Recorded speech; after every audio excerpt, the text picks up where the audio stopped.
Hello listener and welcome to the SLCN audio recording of Little Red Riding Hood.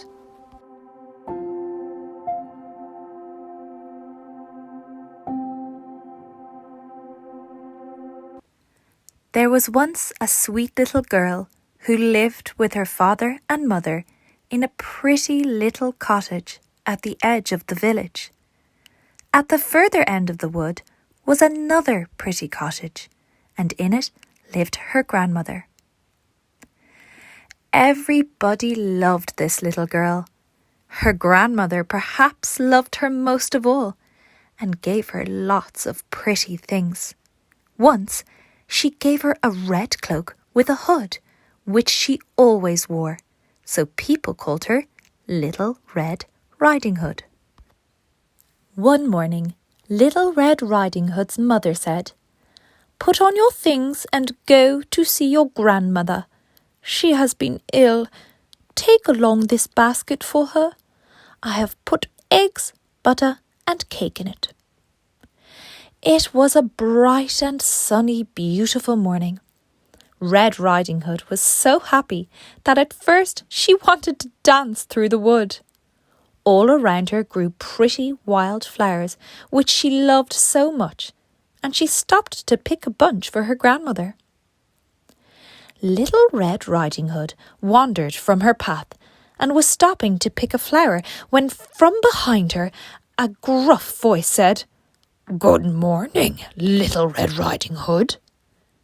Little Red Riding Hood turned around and saw a great big wolf.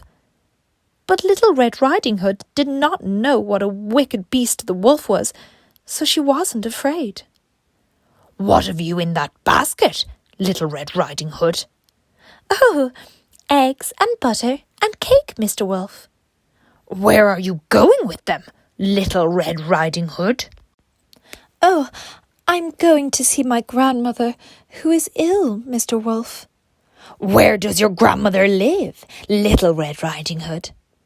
"Along that path, past the wild rose bushes, then through the gate at the end of the wood, Mr. Wolf."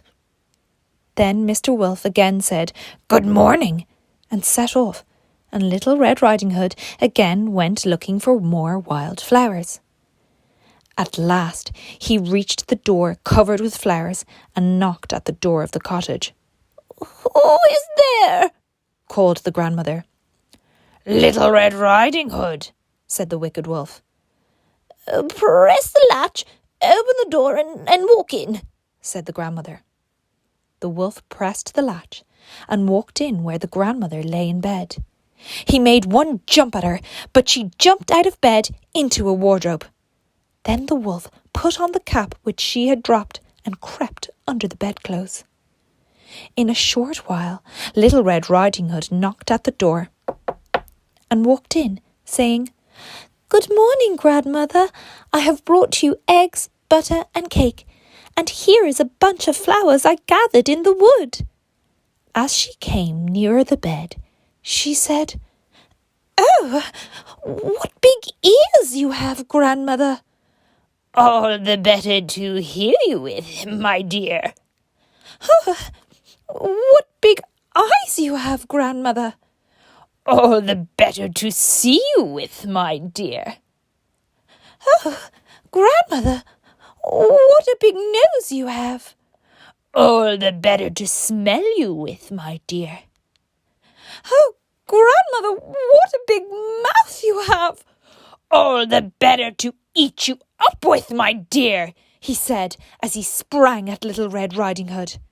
Just at that moment, Little Red Riding Hood's father was passing the cottage and heard her scream. He rushed in and with his axe chopped off Mr. Wolf's head. Everybody was happy that Little Red Riding Hood had escaped the wolf.